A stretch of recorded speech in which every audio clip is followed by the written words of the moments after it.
నిజానికి సిబిఐ ఎఫ్ఐఆర్లో కూడా రాజశేఖర్ రెడ్డి గారి పేరును చేర్చలేదు.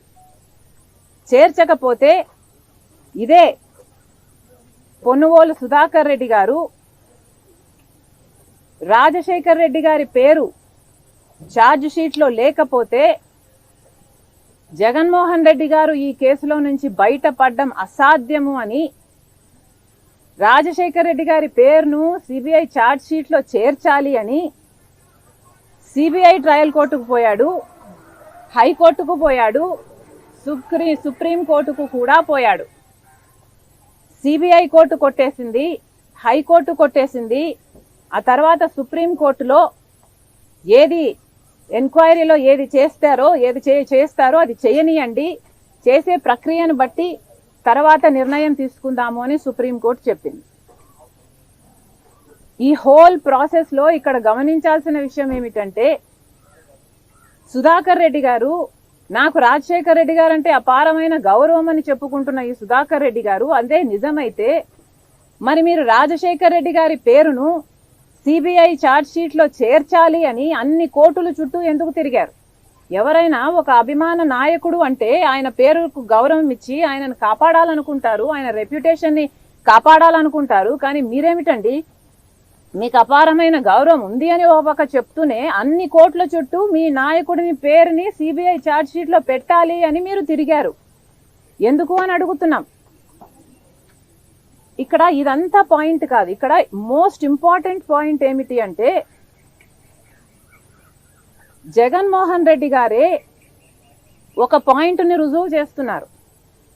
ఏ పాయింట్ అంటే రాజశేఖర్ రెడ్డి గారి పేరుని జగన్మోహన్ రెడ్డి గారు ఆదేశాల మేరకే సిబిఐ ఛార్జ్ షీట్లో సుధాకర్ రెడ్డి పెట్టే ప్రయత్నం చేశారు కాబట్టి అన్ని పిటిషన్లు వేశారు అన్న విషయం జగన్మోహన్ రెడ్డి గారు నిరూపిస్తున్నారు. ఎందుకంటే జగన్మోహన్ రెడ్డి గారు సుధాకర్ రెడ్డి గారికి ఈ పదవి ఇయ్యకపోయి ఉంటే జగన్మోహన్ రెడ్డికి సుధాకర్ రెడ్డి గారికి సంబంధం ఉంది అని ఎవరూ నిరూపించలేరు.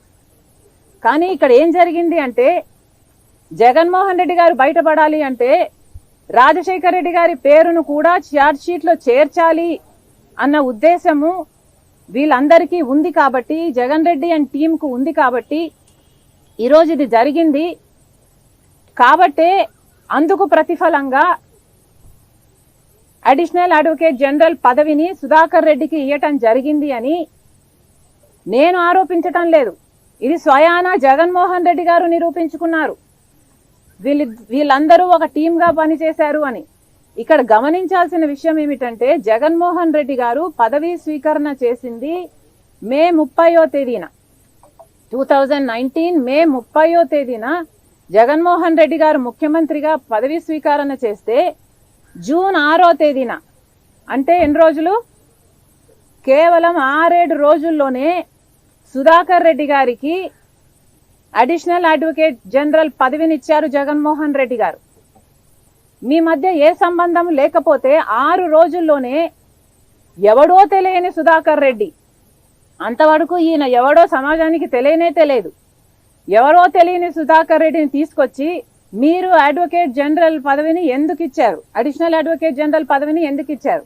అది కూడా అంత హడావిడిగా, అంత ఉత్సాహంగా, అంత తొందరగా మీరు అంత మేలు ఒక మనిషికి చేశారు అంటే దానికి అర్థం ఏమిటి? మీకోసం సుధాకర్ రెడ్డి పిటిషన్లు వేసి మీకోసం అంతగా చేశాడు కాబట్టి దానికి ప్రతిఫలంగా మీరు ఆయనకు పదవినిచ్చారు. లేకపోతే ఎవడైనా కూడా తన తండ్రి పేరుని సిబిఐ ఛార్జ్ షీట్ లో చేర్చిన వ్యక్తిని పిలిచి అడిషనల్ అడ్వకేట్ జనరల్ పదవి ఇస్తాడండి? నేనైతే ఇవ్వను. మీరు ఇస్తారా? మీ తండ్రి పేరుని ఎవడైనా ఛార్జ్ షీట్ లో పెట్టాలి అని 3 కోట్లను తిరిగిన వాడికి ఎవడు ఇవ్వడు. ఇదంతా జగన్మోహన్ రెడ్డి గారి ఆదేశాల మేరకే జరిగింది. ఆయన ఇన్ని కోట్లు చుట్టి రాజశేఖర రెడ్డి గారి పేరును ఛార్జ్ షీట్ లో చేర్చాలి అన్నది జగన్మోహన్ రెడ్డి గారి ఆదేశం మేరకే ఇది జరిగింది అని రుజువు చేసుకున్నది జగన్మోహన్ రెడ్డి గారే. ఎందుకంటే 6 రోజుల్లోనే ఈ పదవిని కట్టబెట్టాడు జగన్మోహన్ రెడ్డి గారు. ఇంతకు మించి ఇక ప్రజలకే వదిలేస్తున్నాను. I'm sure everybody has common sense. Common sense is common for a reason, because it's common.